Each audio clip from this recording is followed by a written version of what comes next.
شام تلاوت کرنا صبح و شام میرا کام ہو جائے. یاد رکھیے خبر کا واقع کے مطابق نہ ہونا جھوٹ ہے. جھوٹ ایک ایسا فعل ہے جو تمام شریعتوں میں منع ہی کیا گیا ہے. ایسا طبی عمل ہے، برا عمل ہے کہ جھوٹ ہر شریعت میں ہی منع کیا گیا. میرے آقا صلی اللہ تعالی علیہ وآلہ وسلم ارشاد فرماتے ہیں جب بندہ جھوٹ بولتا ہے اس کی بدبو سے فرشتہ 1 میل دور ہو جاتا ہے. اب اس کے طریقے بھی ہمیں آنے چاہیے کہ کہاں پر کس صورت میں مجھ پر جھوٹ بولنا شریعت کی طرف سے واجب کیا گیا، کہاں مجھے اختیار دیا گیا کہ میں جھوٹ بول سکتا ہوں یا نہیں بول سکتا، اور کس صورت میں اگر میں جھوٹ بولوں گا تو میں گناہ کا مرتکب قرار پاؤں گی. اب اسی طرح ایک شرعی اصطلاح ہے توریہ. توریہ کس سے کہتے ہیں؟ توریہ یعنی لفظ کے جو ظاہر معنی ہیں، یعنی لفظ کے جو ظاہر معنی ہیں، یعنی لفظ کے جو ظاہر معنی ہیں وہ غلط ہیں، وہ غلط ہیں، مگر اس نے دوسرے معنی مراد لیے. مگر اس نے یعنی بولنے والے نے دوسرے معنی مراد لیے، مگر اس نے دوسرے معنی مراد لیے جو صحیح ہیں. ایسا کرنا بلا حاجت جائز نہیں، ایسا کرنا بلا حاجت جائز نہیں، ایسا کرنا بلا حاجت جائز نہیں. اور حاجت ہو تو جائز ہے، اور حاجت ہو تو جائز ہے. اب توریہ اس کے 2 معنی تھے. ایک معنی وہ تھا جو غلط تھا، ایک معنی وہ تھا وہ جو صحیح تھا. سننے والا یہ غلط والے معنی سمجھ رہا ہے اور بولنے والا وہ صحیح والے معنی مراد لے رہا ہے. تو جب کوئی شرعی اجازت ہو تو توریہ جائز، اور جو شرعی اجازت نہ ہو تو توریہ ناجائز. یہ جھوٹ ہی کے حکم میں ہوگا. مثال کے طور پر چند افراد مل کے کھانا کھا رہے تھے. ایک اسلامی بھائی آیا، انہوں نے اس سے کہا کہ آئیے کھانا کھا لیجئے. اب اس نے اس وقت چونکہ دن کا کھانا مثال کے طور پر کھا رہے ہیں، ان کی مراد یہ کہ دن کا کھانا کھا لیجئے.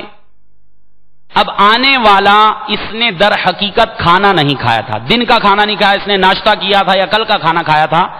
اب یہ یوں کہتا ہے کہ میں کھانا کھا چکا، میں کھانا کھا چکا، اور مراد کیا لے رہا ہے؟ سننے والا مراد لے رہا ابھی کا کھانا کھا چکا، جبکہ بولنے والا بعید دور کے معنی مراد لے رہا ہے کہ میں نے صبح کھانا کھایا تھا یا کل کھانا کھایا تھا. اب یہ کہلاتا ہے توریہ کہ 2 معنی تھے، سننے والا کچھ اور سمجھ رہا ہے، بولنے والا کوئی اور معنی مراد لے رہا ہے. اجازت شرعی اجازت ہو تو بولنا جائز، ورنہ یہ ناجائز کہلائے گا.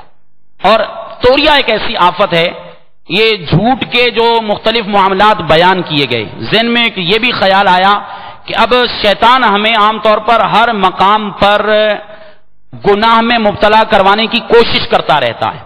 اب بہت سے مقامات پہ ایسا ہوگا. یہ شرعی اجازتیں، ان کی صورتیں، اب چونکہ مقام، موقع اور وقت ان کی پوری تفصیل بیان کرنے کی اجازت نہیں دیتا، اسی لیے عرض کیا کہ اگر کیمیاء سعادت کے وہ چند صفحات ہیں یہ پڑھ لیجئے آپ، یا اگر آپ احیاء العلوم کے وہ 14، 15، 16 صفحات پڑھ لیں گے تو آپ کو بہت سی صورتوں کے بارے میں تفصیلاً سمجھ میں آ جائے گا کہاں کس صورت میں کون سی صورت ایپلیکیبل ہوگی، کون سی صورت میں وہاں وہ اس پہ عمل کر سکتا ہوں، کون سی صورت میں نہیں کر سکتا. لیکن اب ہوتا ایسا ہی ہے، مذہبی وضع قطع رکھنے والا ہے، اس کو پتا ہے کہ توریہ کس کو کہتے ہیں. اب کئی مقامات پہ مذہبی وضع قطع رکھنے والا جب اس سے کوئی کلام کیا جاتا ہے وہ توریہ مراد لے لیتا ہے، جبکہ شرعی اجازت نہیں تھی، حاجت نہیں تھی، تو اب یہ جھوٹ کے گناہ کا مرتکب کہلائے گا. اور جھوٹ ظاہر سی بات ہے حرام ہے، اور یہ سرکار دو عالم صلی اللہ تعالی علیہ وسلم کی حدیث مبارکہ نے جو استثناء کی صورتیں جو ایکسیپشنل کیسز سنے ہیں، جو صورتیں جن میں اجازت ہو ہم نے سن لی، اس میں کچھ اور بھی مقامات پہ تفصیل ہے۔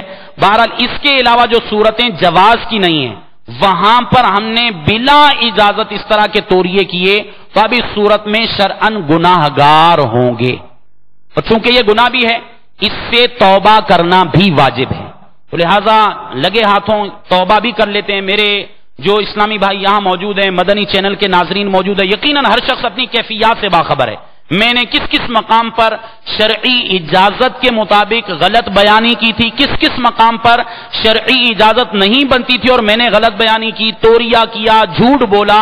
تو اب میرے میٹھے میٹھے اسلامی بھائیوں، ایسے گناہوں پر اطلاع ہو چکی تو توبہ بھی ہم پر واجب ہے۔ جھوٹ کی آج کل وبا عام طور پر بہت زیادہ پائی جاتی ہے۔ گھر میں ہم اپنی اولاد کی تربیت کرتے ہیں، بسا اوقات جھوٹ کے ذریعے تربیت کرتے ہیں۔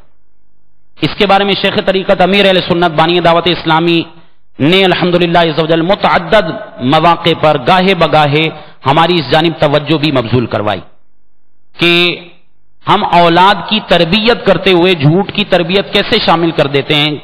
گھر کے باہر کوئی مثال کے طور پر کوئی شخص آیا، میں ملنا نہیں چاہتا، اب بیٹا ہے گھر کے اندر، اولاد ہے، دروازہ بجا، اب مجھے پتا ہے کہ فلاں شخص مجھ سے ملنے کے لیے آیا، یا معلومات ہو جاتی ہے، اندازہ ہو جاتا ہے، اب بچے کو بول دیتے ہیں بیٹا بول دو ابو گھر پہ نہیں ہے۔ میرے میٹھے میٹھے اسلامی بھائیوں، ہم زبان سے نہیں کہہ رہے جھوٹ بولو، لیکن ہم عملی طور پر اپنی اولاد کو جھوٹ کی تربیت دے رہے ہیں، اور آج یہی وجہ ہے، اسی جھوٹ کی یہ تباہ کاریاں ہیں کہ آج معاشرے میں ایک بظاہر مذہبی وضاقتہ رکھنے والا شخص، اس پر بھی لوگ اعتماد نہیں کرتے کہ یہ ہو سکتا ہے فلاں اینگل سے جھوٹ بول رہا ہو سکتا ہے فلاں اینگل سے توریہ کر رہا ہوں۔ تو اس لیے اس آفت سے بچنا بہت زیادہ ضروری ہے، اور اگر ہم اس جھوٹ سے اپنے آپ کو بچانے میں کامیاب ہو جائیں، خدا کی قسم ہمارا معاشرہ امن کا گہوارہ بن جائے۔ آج جو طرح طرح کی بے چینیاں ہیں، اسی جھوٹ کے ذریعے تاجر اپنا مال فروخت کرتا ہے، اپنے مال کے عیوب بیان نہیں کرے گا، اس کے الگ وبال ہیں، جھوٹی قسمیں کھائے گا، حالانکہ سچی قسمیں بھی سرکار دو عالم صلی اللہ تعالی علیہ وسلم ارشاد فرماتے ہیں کہ جس کا مفہوم ہے کہ اگر تجارت میں سچی قسمیں بھی کھائی جائیں تو اگرچہ کہ مال بکوا دیتی ہیں لیکن تجارت میں سے، روزگار میں سے برکت اٹھ جاتی ہے۔ میرے میٹھے میٹھے اسلامی بھائیوں، آج جھوٹ بول کر اپنا مال بیچنا ایک فن سمجھا جاتا ہے۔ آج جو عام طور پہ مارکیٹ میں بیٹھتا ہے اسے پتا ہوتا ہے کہ کون سا آدمی جب گفتگو کرتا ہے تو اس کا مینٹل لیول پتا چل جاتا ہے، میں اس کو کس طریقے سے گھما سکتا ہوں۔ تو اب تاجر جب آپس میں ایک دوسرے کے ساتھ بیٹھتے ہیں تو تاثرات پیش کرتے ہیں، آج فلاں شخص آیا، میں نے فلاں عیب دار مال بیچ دیا، اس کو پتا بھی نہیں چلا، فلاں چیز تھی اس کا ریٹ یہ تھا، میں نے اس کو بولا بھائی مجھے وارہ ہی نہیں ہے، اب میں نے اس طرح کر کے اس کو مال مہنگے داموں تھما دیا۔ میرے میٹھے میٹھے اسلامی بھائیوں، یہ ایسی آفتیں ہیں جن آفتوں کی وجہ سے آج معاشرے کے اندر بے سکونیاں اور بے چینیاں عام ہیں۔ اللہ تبارک و تعالی ہمیں جھوٹ کی آفتوں سے بچنے کی توفیق عطا فرمائے۔ میرے میٹھے میٹھے اسلامی بھائیوں، میرے آقا اعلی حضرت علیہ رحمت رب العزت فتاوی رضویہ جلد 20 صفحہ 196 آپ سے ایک سوال ہوا، اس سوال کا اس کا جو جواب اعلی حضرت رضی اللہ تعالیٰ نے ارشاد فرمایا، اس کا خلاصہ میں عرض کرتا ہوں۔ اعلی حضرت رضی اللہ تعالیٰ فرماتے ہیں اپنا حق حاصل کرنے، دو مسلمانوں کے درمیان صلح کروانے، اپنا حق حاصل کرنے، دو مسلمانوں کے درمیان صلح کروانے، اپنی ذات کو ظلم و نقصان سے بچانے، بیوی کی رضا جوئی یعنی رضا پانے، بیوی کو راضی کرنے، اور حالت جنگ میں کامیابی کے لیے تعریض سے کام لینا، یعنی ایسے الفاظ کہنا جائز ہے کہ جن کا ظاہر جھوٹ اور مرادی معنی سچ ہو، نہ کہ صاف جھوٹ۔ اعلیٰ حضرت فرماتے ہیں اس کے علاوہ اس قسم کے الفاظ جھوٹ شمار ہوں گے۔ صلو علی الحبیب صلی اللہ تعالی علی محمد صلی اللہ تعالی علیہ وسلم، صلاۃ و سلام علیک یا سیدی یا رسول اللہ صلی اللہ تعالی علیہ وسلم۔ میٹھے میٹھے اسلامی بھائیوں، اچھا مقصد سچ بول کر حاصل کر سکتے ہیں اور جھوٹ بول کر بھی، یعنی دونوں صورتوں میں اچھا مقصد حاصل ہو رہا ہے۔ اچھا مقصد سچ بول کر حاصل کر سکتے ہیں اور جھوٹ بول کر بھی. تو جھوٹ بولنا ناجائز اور سچ بولنا واجب ہے. اسی طرح توریہ کی صورتیں لکھی گئی ہیں. توریہ جو ہم نے جس کے بارے میں سنا کہ ایک معنی ہو، دو معنی ہو، ایک معنی کچھ اور ہے، دوسرا معنی صحیح ہے، ہم جو بول رہے ہیں سننے والا کچھ اور معنی مراد لے رہا ہے، ہم کچھ اور معنی مراد لے رہے ہیں، تو توریہ بلا ضرورت ناجائز. اسی طرح جھوٹ بولنے میں فساد ہوتا ہو. اب یہ دیکھیں گے جھوٹ بول کر فساد ہو رہا ہے، سچ کے فساد سے کم ہے. جھوٹ بول کر فساد ہو رہا ہے اور اس کا فساد سچ کے فساد سے کم ہے. جھوٹ کا فساد سچ کے فساد سے کم ہے تو جھوٹ بولنا جائز. وہی صورت جو ہم نے ساس اور بہو والی سنی ابھی کہ سچ بولیں گے تو فتنہ ہوگا اور جھوٹ بولیں گے تو فتنہ کم ہوگا، فساد کم ہوگا یا نہیں ہوگا. تو اس صورت میں فساد سے بچنے کے لیے یہاں پر جھوٹ بولنا جائز. اور اگر جھوٹ کا فساد سچ کے فساد سے زیادہ ہو، سچ بولنے میں کم فساد ہے، جھوٹ بولنے میں زیادہ فساد ہے، تو اب اس صورت میں جھوٹ بولنا ناجائز رہے گا. اور اگر کوئی ایسی صورت ہے کہ ہمیں سمجھ میں نہیں آ رہا کہ سچ بولنے میں نفع زیادہ ہے یا جھوٹ بولنے میں نفع زیادہ ہے، یہ یعنی شک کی بات ہے، اس صورت میں بھی جھوٹ بولنا ناجائز رہے گا. صلو علی الحبیب صلی اللہ تعالی علی محمد صلی اللہ تعالی علیہ وسلم صلاۃ و سلام علیک یا سیدی یا رسول اللہ صلی اللہ تعالی علیہ وسلم. جھوٹ توریہ. اور تیسری چیز تھی بد عہدی. بد عہدی عربی میں اس کو غدر کہتے ہیں. غدر، غین دال را.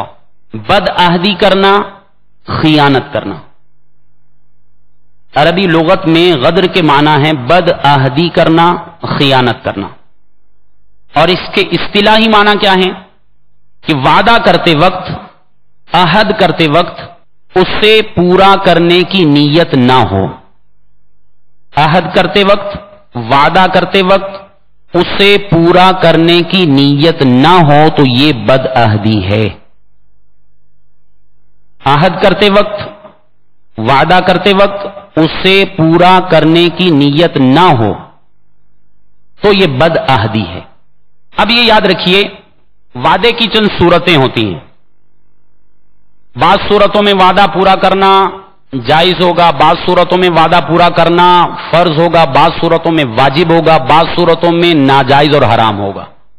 اس کی بھی صورتیں ہیں. چنانچہ پہلے تو یہ آپ اس کی ڈیفینیشن امید لکھ لی ہوگی. وعدہ کرتے وقت پورا کرنے کی نیت نہیں تو بد عہدی ہے، اور اگر وعدہ کرتے وقت پورا کرنے کی نیت ہے تو یہ بد عہدی نہیں ہوگا. وعدہ کرتے وقت پورا کرنے کی نیت نہیں تو بد عہدی، اور پورا کرنے کی نیت ہے تو عہد. مثال کے طور پر دو اسلامی بھائی ہیں. ایک اسلامی بھائی دوسرے سے کہتا ہے کہ کل 4 بجے آپ میرے پاس تشریف لائیے. اب اس نے سامنے والے کو دعوت دی، کسی بھی حوالے سے دعوت دے رہا ہے، وہ سامنے والا دل میں یہ ارادہ کیے ہوئے ہے کہ میں 4 بجے نہیں آؤں گا. اس کے دل میں کیا ارادہ ہے؟ کل 4 بجے نہیں آؤں گا. اور زبان سے کہہ رہا جی جی حضور میں تو، آپ بے فکر رہیں، میں تو پہنچ گیا، آپ سمجھے میں پہنچ گیا بس. یہ عموماً عام طور پہ ہمارے یہاں ہوتا ہے. کسی کو نیکی کی دعوت دی جاتی ہے، کسی کو اجتماع کی دعوت پیش کی جاتی ہے. اسی طرح کے مختلف جب اس طرح کے معاملات میں کسی کو دعوت دی جاتی ہے تو وہ یوں کہا جاتا ہے بس آپ بے فکر ہو جائیں میں پہنچ جاؤں گا. اگر دل میں یہ نیت ہے کہ میں نہیں آؤں گا تو یہ بد عہدی ہے. اور اگر دل میں نیت تھی کہ میں آؤں گا، اب یہ ہو گیا عہد، اور اس عہد کو پورا کرنے کے لیے اس نے کوشش بھی کی لیکن پورا نہیں کر سکا تو اس صورت میں اس پہ گناہ نہیں. مثلا مثال کے طور پر اب اس نے اگلے دن 4 بجے آنا ہے، آج 4 بج گئے، اس کا آدھے گھنٹے کا سفر گھر سے یہاں تک ہے.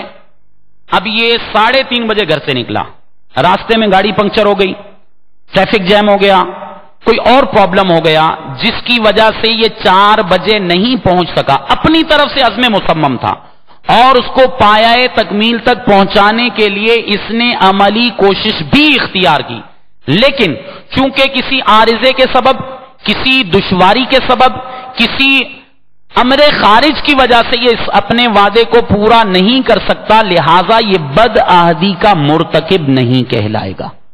اسی لیے شیخ طریقت امیر اہل سنت بانی دعوت اسلامی حضرت علامہ مولانا ابو بلال محمد الیاس ستار قادری رضوی دامت برکاتہم العالیہ نے غیبت کی تباہ کاریوں میں جو مبلغین کے لیے مختلف جو نصیحت کے مدنی پھول عطا فرمائے کہ انفرادی کوشش ہمارے ہر کام کی جان ہے، لیکن ہمیں انفرادی کوشش کرنا نہیں آتی۔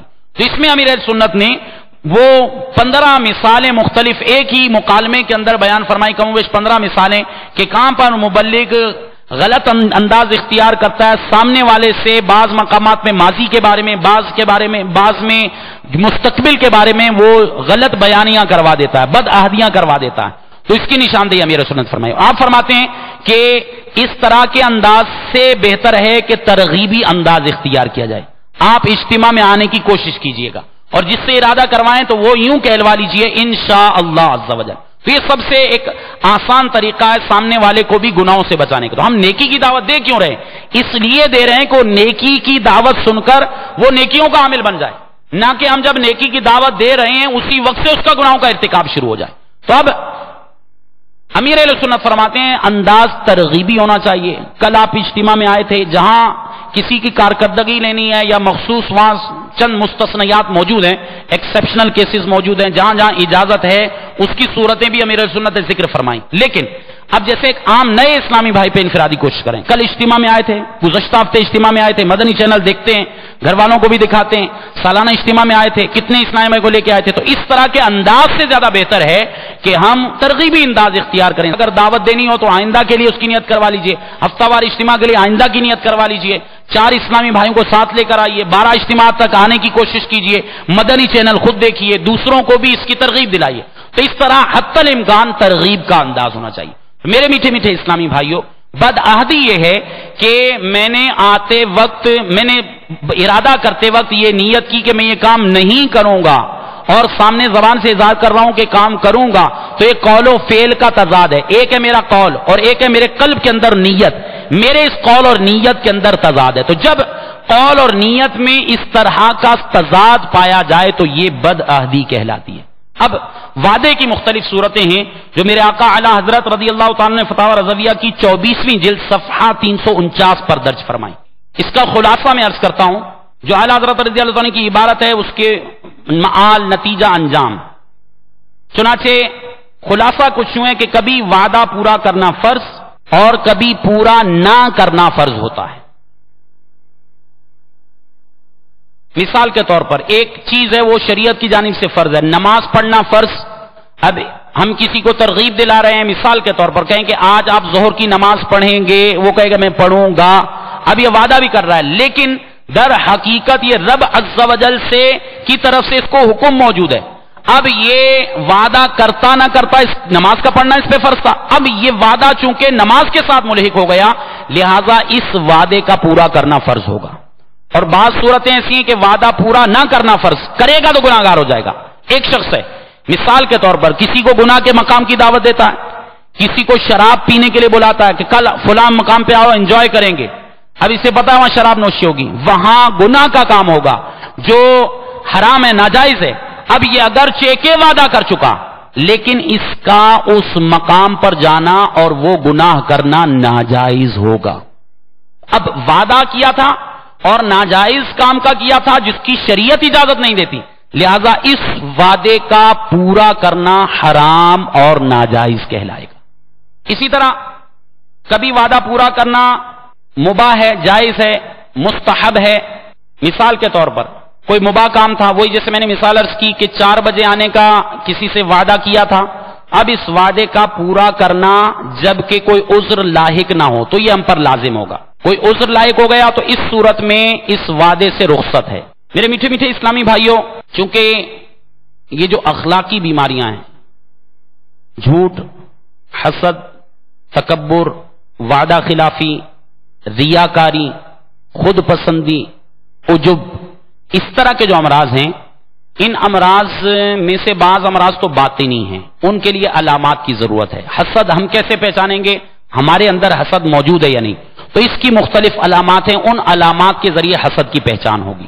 جبکہ بعض جو بالکل انڈرسٹوڈ چیزیں ہیں، جھوٹ بولنا، یہ کوئی اس کے لیے علامات کی ضرورت نہیں ہے، ہر بندہ اپنی کیفیات خود جانتا ہے. بدعہدی کرنا ہر شخص اپنی کیفیات جان سکتا ہے. تو اس کے لیے علماء کرام نے جو باطنی امراض ہیں ان کے لیے تو معالجات میں جو علاج کے اندر ارشاد فرمایا کہ اولاً ان کی علامات جانیں، پھر اس کے بعد ظاہری اور باطنی دونوں طرح کے امراض کے لیے علماء نے علاج یہ تجویز فرمایا کہ نمبر 1 علمی علاج، نمبر 2 عملی علاج. نمبر 1 علمی علاج، نمبر 2 عملی علاج. علمی علاج کیا ہے کہ قرآن اور حدیث میں اس گناہ کی جو مذمت بیان ہوئی اور اس گناہ سے بچنے کے جو فضائل بیان کیے گئے، ان فضائل پر آدمی نگاہ رکھے. گناہ کا جتنا زیادہ عادی ہے اتنا زیادہ اس گناہ کی آفتوں پر نظر کرے. بدنگاہی کی عادت نہیں جاتی، بار بار بدنگاہی کی آفات پڑے. بدنگاہی سے بچنے کی جو لذات ہیں، بدنگاہی سے بچنے کی جو خصوصیات ہیں، بدنگاہی سے بچنے کے جو فوائد ہیں، ان فوائد پر نظر رکھے. اسی طرح ایک شخص ہے، جھوٹ نہیں چھوٹتا، عادت ہو گئی، کاروباری حلقہ احباب ہے اس میں جھوٹ، گھر کے اندر جھوٹ، اپنے دوستوں کے اندر جھوٹ، اسکول کالج کے اندر جھوٹ، جہاں وہ دفتر کے اندر کام کر رہا ہے وہاں پر جھوٹ. اب انوائرمنٹ ایسی ہے نہیں بچ پاتا، تو اس کے لیے علمی علاج یہ ہے کہ بار بار جھوٹ کی آفتیں پڑھے، بار بار جھوٹ کی آفتیں دہرائے، اپنے ذہن کے اندر لائے. جب جھوٹ بولنے لگے فوراً ذہن کو اس جانب متوجہ کرے کہ اب ہو سکتا ہے اس جھوٹ کے باعث میں جہنم کی اتھا گہرائیوں میں چلا جاؤں. میرے میٹھے میٹھے اسلامی بھائیوں، اسی طرح بدعہدی، اس کی بھی آفتیں ہیں. ہم دو یا تین روایات موقع کی مناسبت سے سن لیتے ہیں. چنانچہ جناب ابو ہریرہ رضی اللہ تعالیٰ عنہ سے روایت ہے، قال رسول اللہ صلی اللہ تعالی علیہ وآلہ وسلم، جناب رسول اللہ صلی اللہ تعالی علیہ وآلہ وسلم نے ارشاد فرمایا، آیت المنافق ثلاث، آیت المنافق ثلاث، آیت المنافق ثلاث، منافق کی 3 نشانیاں ہیں. منافق کی 3 نشانیاں ہیں. اب یہ منافق کی بھی تفصیل ہے. ایک منافق وہ ہوتا ہے جو منافق اعتقادی، جس کا قلب ایمان پر نہیں. اب چونکہ یہ سرکار دو عالم صلی اللہ علیہ وسلم کے دور میں تھا، جو منافقین تھے ان کے ایمانوں کے بارے میں سرکار دو عالم صلی اللہ علیہ وسلم نے خود ارشاد بھی فرمایا. وہ صورت منافق اعتقادی کی تھی کہ در حقیقت مومن نہیں ہے، اپنے آپ کو مسلمان ظاہر کرتا ہے. اس دور میں ہم کسی کو منافق اعتقادی ہم نہیں کہہ سکتے، ہاں ہر شخص اپنے احوال سے باخبر ہے. اب دوسری صورت منافق عملی، اس کے اعتقاد میں، اس کے ایمانیات میں منافقت تو نہیں، لیکن اس کے اعمال میں منافقت کی علامتیں پائی جاتی ہیں. تو سرکار دو عالم صلی اللہ تعالی علیہ وسلم نے ارشاد فرمایا، منافق کی 3 علامتیں ہیں. اذا حدث کذب، جب بات کرے تو جھوٹ بولے، یہ منافق کی پہلی علامت، جب بات کرے تو جھوٹ بولے. وَإِذَا وَعَدَ أَخْلَفَ، جب وعدہ کرے تو وعدہ خلافی کرے. اسباب بھی موجود ہیں، وعدہ پورا بھی کر سکتا ہے لیکن جان بوجھ کر وعدہ پورا نہیں کر رہا، تو یہ منافق کی علامات میں سے ایک علامت پائی جا رہی. وَإِذَا اؤْتُمِنَ خَانَ، اور جب امانت رکھوائی جائے تو خیانت کرے. جب بات کرے تو جھوٹ بولے، جب وعدہ کرے تو وعدہ خلافی کرے، اور جب امانت رکھوائی جائے تو خیانت کرے. یہ منافق کی 3 علامتیں ہیں، نشانیاں بیان کی گئی. اسی طرح حضرت سیدنا عبداللہ بن عمر رضی اللہ تعالیٰ عنہ سے روایت ہے، رسول اللہ صلی اللہ تعالی علیہ وآلہ وسلم نے ارشاد فرمایا، اربع من کن فیہ کان منافقا، 4 خصلتیں ایسی ہیں، 4 عادتیں ایسی ہیں کہ جس میں ہوں وہ منافق ہے. 4 عادتیں ایسی ہیں کہ جس میں ہوں وہ منافق ہے. او کانت فیہ خصلۃ من 4، یا 4 میں سے کوئی ایک خصلت ہو، کانت فیہ خصلۃ من النفاق، تو اس میں نفاق کی ایک علامت، ایک خصلت ہوگی. 4 ہیں تو وہ منافق، اور 4 میں سے ایک ہیں تو منافقت کی ایک علامت پائی گئی. سرکار دو عالم صلی اللہ تعالی علیہ وسلم نے ارشاد فرماتے ہیں، حتی یدعہا، یہاں تک کہ ان کو چھوڑ دے. ان میں سے ایک ہی ارشاد فرمائی، اذا حدث کذب، جب بات کرے تو جھوٹ بولے، اور وَإِذَا عَاهَدَ غَدَرَ، اور جب وعدہ کرے تو وعدہ خلافی کرے۔ میرے میٹھے میٹھے اسلامی بھائیوں، یہ چند وہ صورتیں تھیں جو وعدے کے بارے میں ہم نے سنی۔ بعض صورتوں میں وعدہ پورا کرنا فرض، بعض صورتوں میں واجب، بعض صورتوں میں ناجائز ہوگا، اور دیگر صورتیں ہم نے بھی اس کے بارے میں سماعت کی۔ تو انشاءاللہ عز و جل اس کے بارے میں بھی ہم اگر کوشش کرتے رہیں گے، وعدے کے بارے میں ضروری امور سیکھتے رہیں گے، تو انشاءاللہ عز و جل ہمیں جو مختلف معاملات میں بسا اوقات وعدہ خلافیاں ہو جاتی ہیں، انشاءاللہ اس سے بھی بچنے میں کامیاب ہو جائیں گے۔ عموماً ہمارے ہاں کیا ہوتا ہے، اب اس میں وعدے کے اندر علماء نے بہت زیادہ تفصیل بیان کی ہے کہ کہاں کہاں کس صورت میں وعدہ خلافی لازم آئے گی۔ ایک جو کامن صورت ہے، آفس یا فیکٹری میں کسی بھی قسم کی کوئی ذمہ داری پورا کرنے کا ایگریمنٹ کیا، میں 8 سے لے کر 4 بجے تک کام کروں گا، یہ ایگریمنٹ ہے، یہ ایک وعدہ ہے۔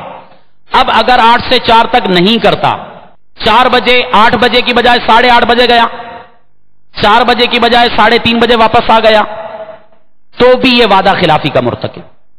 اسی طرح 8 سے 4 تک اس کا کام کا اجارہ ہے، لیکن یہ وہاں گیا کام کی بجائے گپ شپ میں مصروف ہو گیا، اب اس صورت میں بھی یہ وعدہ خلافی کا مرتکب، کہ اس کا ایک معاہدہ ہوا تھا، ایگریمنٹ تھا، یہ اس ایگریمنٹ کی خلاف ورزی کر رہا ہے، نتیجتاً یہ شخص گناہ گار ہوگا۔ اس کے بارے میں میرے شیخ طریقت امیر اہل سنت بانی دعوت اسلامی کا بہت پیارا رسالہ ہے، ملازمین کے لیے 21 مدنی پھول، ملازمین کے لیے 21 مدنی پھول۔ تو چونکہ جو اجارے کے شعبے سے وابستہ ہے، جو اجیر ہے، ملازم ہے، یا جو سیٹ ہے جو ملازم کسی کو رکھتا ہے، تب ان کے لیے ضروری اجارے کے مسائل سیکھنا لازم ہے۔